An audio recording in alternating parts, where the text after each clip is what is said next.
तो जो पुराना है वो तो टाइम टेस्टेड है, लेकिन नया तो टाइम टेस्टेड नहीं हो सकता। वो तो एट बेस्ट किसी रीज़न पर, किसी लॉजिक पर ही खरा उतरेगा। तो ये जो दो अलग वैलिडेशन है, एक तो टाइम टेस्टेड होना किसी चीज़ का, और दूसरा एक लॉजिक पर खड़ा उतरना, ये दो अलग तरह का जो वैलिडेशन है, इस पर थोड़ी और बात करते हैं। हाँ,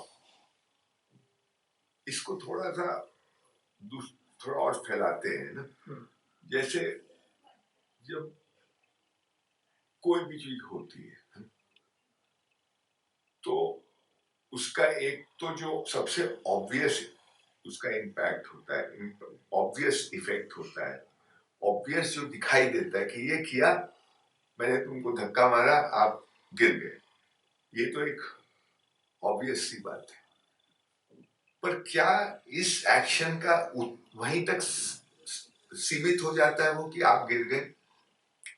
और भी उसके परिणाम होते हैं जो देखने से दिखेंगे, कुछ दिखाई नहीं देंगे, कुछ को महसूस करना पड़ेगा। जैसे आपके सम्मान को उस पे उस धक्के देने का क्या असर, आपके सम्मान को चोट लगी या आपने मेरी गलती मान के आपको बुरा नहीं लगा, एक तो आपके शरीर पे जो असर हुआ, पर आपके दिल पे जो असर हुआ, आपके दिमाग पे जो असर हुआ, जो लोग आसपास खड़े थे उन पर क्या उस क्रिया का असर हुआ। तो एक कहने का सिर्फ ये मतलब है कि जो एक चीज की जाती है, एक क्रिया होती है, वो क्रिया के जो असर होते हैं, परिणाम होते हैं, एक तो बहुत ही सीधे सीधे जो उस क्रिया से सीधे संबंधित, बहुत सारे और भी परिणाम होते हैं। ये जो नएपन की जो बात अपन कर रहे हैं या जो रैशनल दिमाग की बात कर रहे हैं, ये चीजों के सिर्फ डायरेक्ट इम्पैक्ट पे ही ज्यादा फोकस्ड है। आपने दवाई ली, आपको कोरोना हुआ है, कोरोना की वैक्सीन कोरोना को नहीं होने देगी, यहाँ ये बात। उसके और जो शरीर के दूसरे अंगों पे जो असर होगा, और जो कुछ असर तुरंत होगा, कुछ असर कुछ समय के बाद होगा, किस तरह की वो इम्पैक्ट डालेगा, मैं ये नहीं कह रहा उसमें नजर नहीं है, पर कम। आधुनिक दिमाग फोकस्ड है उसी चीज पे जिससे उस क्रिया का डायरेक्ट असर हो रहा है उधर तक। परंपरा इसलिए जरूरी है, इतिहास इसलिए जरूरी है कि इतिहास में उसका देखा गया है। तो वो जब देखा गया है, वो क्रिया के डायरेक्ट इम्पैक्ट को तो देखा ही गया है, लेकिन उसके इनडायरेक्ट या अदृश्य इम्पैक्ट को भी देखा गया। वो अपने आप देखा गया क्योंकि इतना समय हो गया। तो समाज पे उसका क्या असर पड़ा, मानस पे क्या असर पड़ा, लोगों के व्यवहार पे क्या असर पड़ा, उनके उनके रिस्पॉन्स पे क्या असर पड़ा, ये चूंकि इतना समय गुजर गया है, इसलिए आपने वो सब चीजों को देख लिया है। कभी कभी ये लग सकता है भाई इसका तुरंत में असर तो खराब है, बहुत कड़वा है, बहुत तीखा है, लेकिन लंबे समय में ठीक ही है। तो ये चीज, ये जो नएपन वाले रोग वाले लोग हैं, तुरंत वाले मोड वाले लोग हैं, ये चीजें उनके दिमाग से अदृश्य प्राय हो गई है। यू नो, ये जो है ये अच्छी बात नहीं है। अगेन मैं आइदर और की बात नहीं कर रहा, मैं खाली कॉग्निज मतलब इसको रिकग्नाइज किया जाए। मैं ये नहीं कह रहा हूं कि कोई नई चीज हो ही नहीं, ये बिल्कुल नहीं कह रहा। ये तो वो आदमी मेरी बात सुनकर इसके निर्णय निकाल सकते हैं जो आइदर और मोड में है, ये नहीं कह रहा। मैं कह रहा हूँ, ये मैं दिमाग की बात कर रहा हूँ, मैं it's not new versus old, मैं खाली उस दिमाग की बात कर रहा हूँ जो दोनों को डील कर रहा है ना, जो दोनों से वो हो गए। तो टाइम बहुत एक बड़ा फैक्टर है, उस वो समय ही रिवील करता है चीजों को, उसके लिए समय चाहिए, तुरंत में नहीं रिवील होता। और ये जो नया वाला है आधुनिक दिमाग है, वो इतनी हड़बड़ी में है, इतनी जल्दबाजी में है कि उसको बस अगर अभी है तो ठीक है, नहीं है तो ठीक नहीं, उसका समय नहीं कि वो समय दे और डिसाइड करे। एक तो ये बहुत, और इससे बहुत बड़ा बहुत नुकसान हो रहा है, बहुत नुकसान, क्योंकि धीमी धीमापन को हमने आलस्य से जोड़ दिया है, धीमेपन को हमने प्रगतिशील होने से उसमें विरोध पैदा कर दिया है, कुछ ऐसा, मतलब वो कुछ नेगेटिव सा उसने धीमेपन में एक नेगेटिविटी डाल दी है कि ये नेगेटिव है, ये ठीक नहीं है, इस तरह का एक भान, धीमापन है ठीक नहीं है, जल्दी होना चाहिए, तुरंत होना चाहिए। ये एक बहुत बड़ी समस्या है और बहुत बड़ा रोग है ना। धीमापना, various aspects of life, not just in doing, but even in giving space here in दिमाग में, उस पर चिंतन मनन करने के लिए, मतलब इससे एक बात मुझे याद आई, हम लोगों ने एक बार काम किया था कि भाई परंपरा में शिक्षा को कैसे देखा गया है। 3 बड़ी बड़ी मैंने कॉन्फ्रेंसेस की, उसमें बौद्ध परंपरा के लोगों को बुलाया, जैन परंपरा के लोगों को बुलाया, हिंदू परंपरा के लोगों को बुलाया, आधुनिक जो तथाकथित मतलब श्री कृष्णमूर्ति जी के लोगों को बुलाया, श्री अरबिंदो वालों को बुलाया, गांधी जी के नई तालीम के लोगों को बुलाया, रविन्द्रनाथ के शांति निकेतन से लोगों को बुलाया, वगैरह वगैरह। और मुझे तो एक ही, और आयुर्वेद और कथक और ध्रुपद के लोगों को बुलाया, और मुझे जो उसमें निकला, जो बात मेरे को काम की लगी, वो ये कि आधुनिकता में और परंपरा में एक बहुत बड़ा फर्क है कि परंपरा वाले, हर परंपरा में डबल, इससे फर्क नहीं पड़ता कि वो हिंदू परंपरा है कि जैन है कि बौद्ध है कि कृष्णमूर्ति वाली है या श्री अरबिंदो वाली है, उसमें कहीं ना कहीं ऑब्जर्वेशन, अवलोकन, और सिर्फ आंख का नहीं, सारे सेंसेस के, उस पे बहुत जोर दिया गया है। और सिर्फ वहां रुकती नहीं बात, ऑब्जर्वेशन के बाद उस पे चिंतन मनन करना, जो आपने ऑब्जर्व किया है उस पे चिंतन मनन, उसके बाद निष्कर्ष निकले तो बहुत अच्छा, नहीं निकले तो भी कोई बात नहीं। माने निष्कर्ष निकालना पे जोर नहीं है, जोर है ऑब्जर्वेशन पे और चिंतन मनन पे। आधुनिकता में ऑब्जर्वेशन सिर्फ लैब, केमिस्ट्री की लैब में या फिजिक्स की लैब में दिखाते हैं ना, कि ऑब्जर्व, वो खाली एक रिचुअल बन गया है, देयर इज नो ऑब्जर्वेशन। और चिंतन मनन तो छोड़ ही दीजिए आप, थिंकिंग इज नॉट चिंतन मनन। चिंतन मनन एक अलग तरह की प्रक्रिया है, वो बियॉन्ड लीनियर लॉजिक है, step by step logical step से सोचना नहीं है, उसमें उसके साथ रहना है, स्टे विद दैट। कृष्णमूर्ति कहा करते थे, stay with the question. So आपने जो ऑब्जर्व किया है उसके साथ रहिए, let it be, let it sink in, let it, उसका अपने इधर एक्सपैंड होने दीजिए, उसको अपने अंदर फैलाइए, उसको अपने अंदर। आप उसके ऊपर डेलिब्रेट, जिसको हम थिंकिंग कहते हैं, जरूरत नहीं है उसको, अपने आप उसको होने दीजिए, देखिए, उसको ऑब्जर्व करिए, अंदर भी ऑब्जर्व करिए, बाहर भी ऑब्जर्व करिए। Don't be in a hurry to reach a conclusion. ये लोग तो कंक्लूजन के लिए सब कुछ हो रहा है। देखो, एक बहुत मजेदार बात तुमको बताता हूँ। मैंने एक जमाने में मैंने थोड़ा ट्रेडिशनल नॉलेज को इकट्ठा करने की, समझने की प्रयास किया, अभी भी करता हूँ, कभी मिल जाता। जैसे किसानों के पास बहुत कुछ है, अपने घाघ हुए हैं, घाघ उन्होंने 2-2 लाइन के, 4-4 लाइन के दोहे चौपाइयाँ लिखी हैं, और उसमें ये कहा कि अगर ऐसा होता है, ऐसा होता है, ऐसा होता है, तो ऐसा होगा।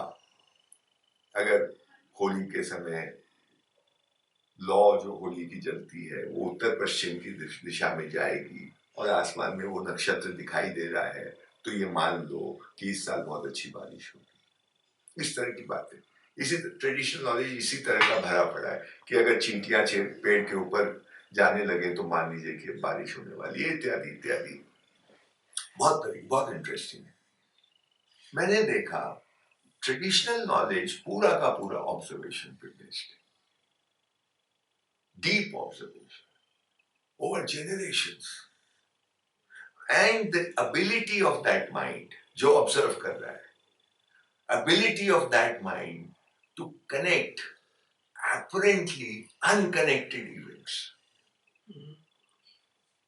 लॉ उत्तर पश्चिम की जा रही है, होली की लॉ उत्तर पश्चिम की दिशा में जा रही है और वो नक्षत्र दिखाई दे रहा है।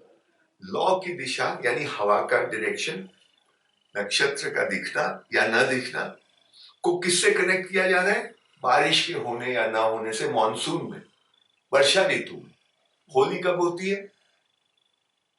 बसंत ऋतु, मार्च फरवरी मार्च में।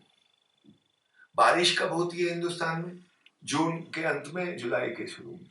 3-4 महीने का गैप है ना। बारिश का होने को आपने किससे कनेक्ट किया? नक्षत्र से, के दिखने या न दिखने से, और हवा के डायरेक्शन से।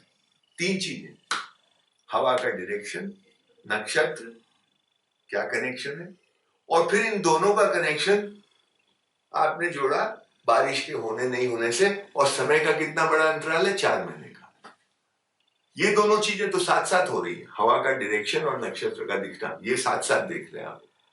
लेकिन जो उसका असर हो रहा है वो 4 महीने बाद हो रहा है। इसमें लॉजिक नहीं है। अब मॉडर्न आदमी कहेगा क्यों?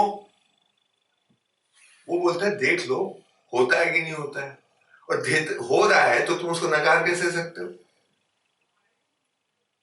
एम्पिरिकली अगर कोई चीज हो रही है, आप ढूंढते रहिए क्यों का आंसर। वो नहीं परवाह कर रहा है, आप उसको मूर्ख कहते हैं। आप इतना भी नहीं बोलते हैं कि यार क्या ऑब्जर्वेशन है, क्या दिमाग है जो अपरेंटली अनकनेक्टेड चीजों को कनेक्ट कर रहा है। दांडी मार्च वाला जो किस्सा है गांधी जी का, मेरे को एक दिन बैठे बैठे लगा कि ये गांधी जी का दिमाग ट्रेडिशनल दिमाग था। ही कनेक्टेड कि मैं 30 दिन की यात्रा करके जाऊं, सॉल्ट, समुद्र से सॉल्ट नमक बनाऊं, और उससे उसका असर देश के मानस पर इस प्रकार का होगा कि वो खड़ा हो जाएगा। सॉल्ट, यात्रा और उसका असर देश के जनमानस पर, ये कनेक्शन मॉडर्न आदमी नहीं कर सकता। सॉल्ट का कनेक्शन कहां? वो तो कोई ना कोई जोश दिला रहे हैं, ना गुस्सा दिला रहे हैं, ना नारे लगवा रहे हैं, कुछ नहीं कर रहे, आराम से चल रहे, हंसते खेलते।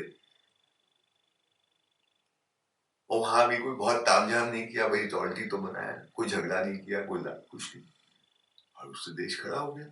ये आधुनिक दिमाग इस तरह की बात सोच ही नहीं सकता, परे है।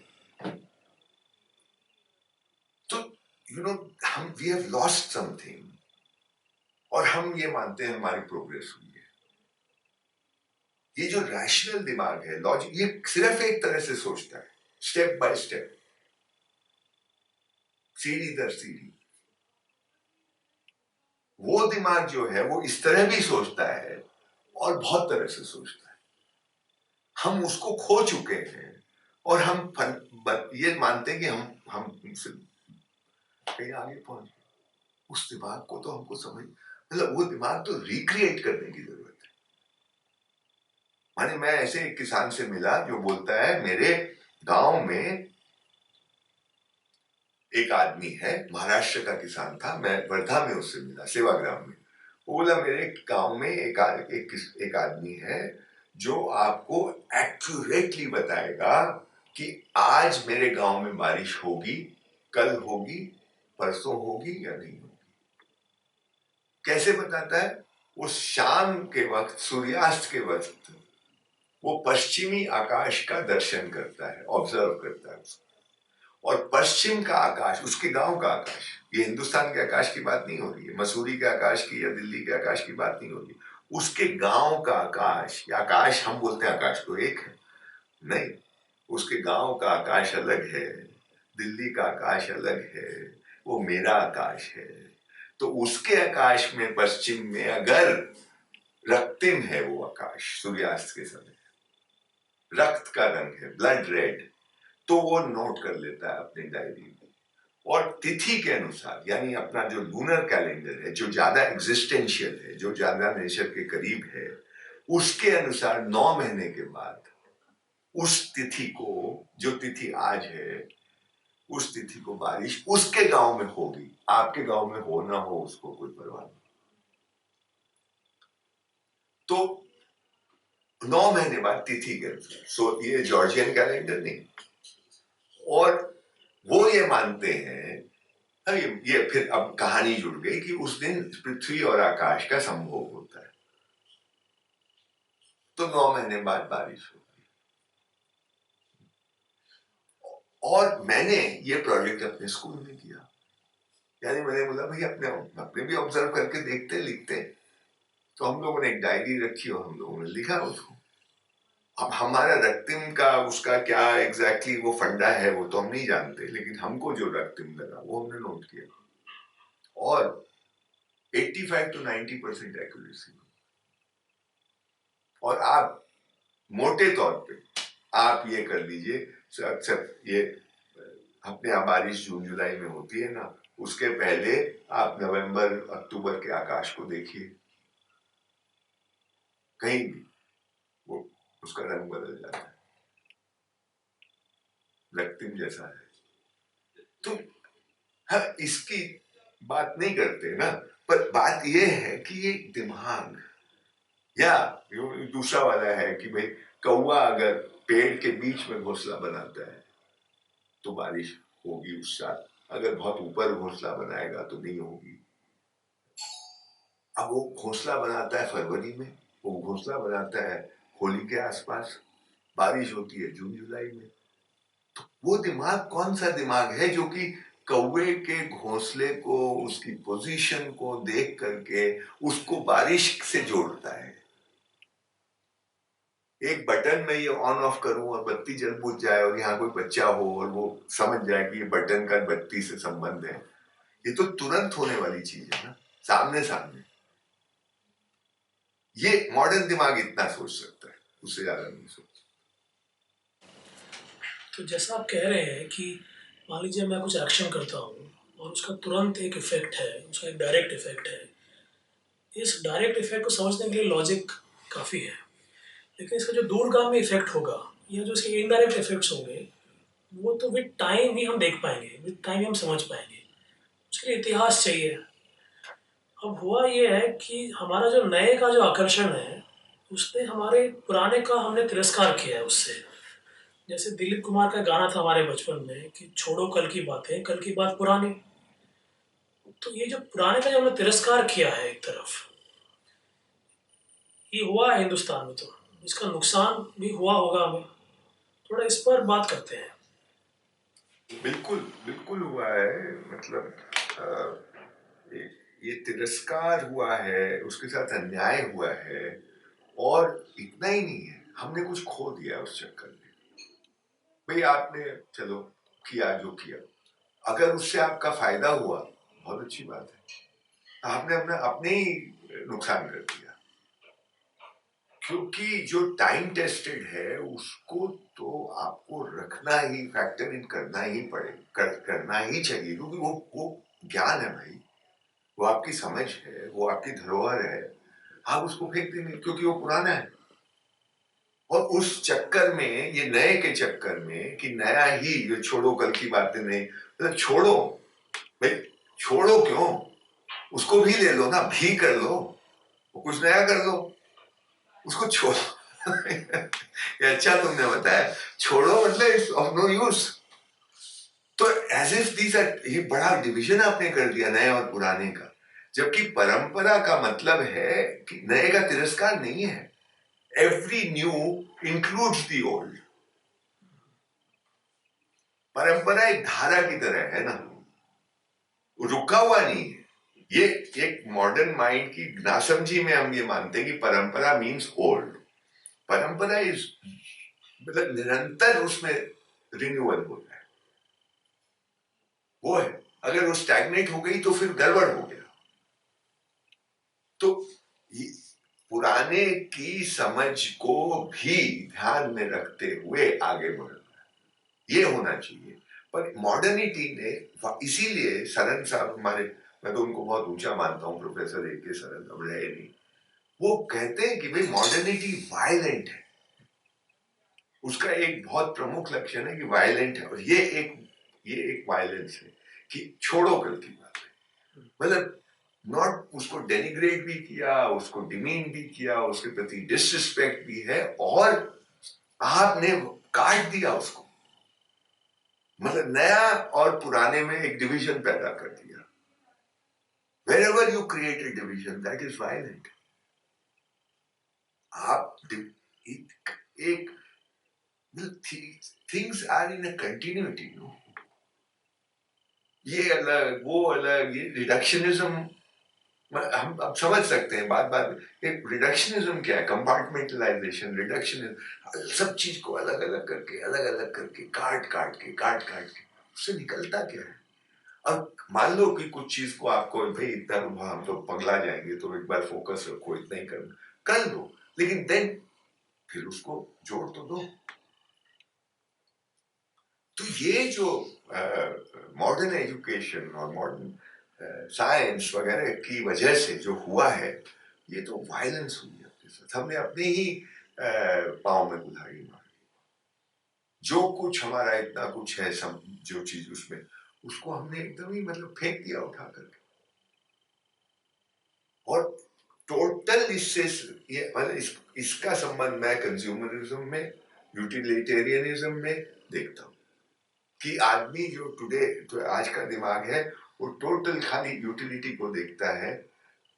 जो संसार में चलता है, जिसका नाम है, उसको देखता है, मतलब उसकी असलियत, उसकी जो एसेंस है, उस पर ध्यान ही नहीं है उसका। तो पूरा फोकस हो गया है एकदम सीमित क्षेत्र में कि भाई इसकी क्या यूटिलिटी होगी, मतलब फर्टिलाइजर कर दो, उससे उपयोग बढ़ जाएगा, प्रोडक्शन बढ़ जाएगा, अभी 10 किलो हो रहा है, 15 किलो हो जाएगा, 12 किलो हो जाएगा, बस इसको देख लिया। वो जमीन का क्या हाल होगा, 10 साल बाद वो जमीन की क्या होगा, उसका स्वास्थ्य पे क्या असर पड़ेगा, भूल जाओ। ये सब उसी से तो जुड़ता है ना, चाहे मेडिसिन हो, चाहे फर्टिलाइजर वाली बात हो, चाहे बड़ी मशीन की बात हो, बिग डैम्स की बात हो, छोड़ो उसको, अभी क्या हो रहा है बहुत बढ़िया, छोड़ो, बाकी छोड़ो। वो भी बढ़िया केस में एक सीमित क्षेत्र, उसको डिफाइन कर लीजिए, यहाँ क्या हो रहा है, बस उसके ना बाएं देखना है, ना दाएं देखना है, ना ऊपर ना नीचे, उतने से छोटे से में, हाँ ये ठीक है, एंड यू फॉरगेट कि उसके नेगेटिव इम्पैक्ट और जगह क्या हो रहे हैं, एनवायरमेंट पे क्या हो रहे हैं, मानस पे क्या हो रहा है, वो आदमी लालची बन रहा है कि ज्यादा नहीं। परंपरा में तो इसको देखा गया है ना कि ह्यूमन बीइंग में भय भी है, क्रोध भी है, लोभ भी है, लालच भी है, जेलसी भी है, ये है। अब इसको बढ़ाना है या इसको जरा कंट्रोल, नियंत्रण में रखना है, तो ऐसा कुछ करो जिसमें ये भड़के नहीं। तो भाई दिखावा मत करो, है तो बहुत बढ़िया, लेकिन दिखावा मत करो। दिखावा करोगे, तुम जो भी करोगे, लेकिन इसका असर समाज में अच्छा नहीं होगा। जेलसी को वो करेगा, उकसाएगा, कंपटीशन को वो करेगा, इसलिए आप मत करिए, इसलिए भी आप रोक दीजिए, है ना। पर ये सब चीजें नहीं, तो आप उतने में फोकस्ड हैं, तो then it that gives rise to competition, that gives rise to jealousy, that gives rise to dikhawa, that gives rise to consumerism ultimately. This is what's happening.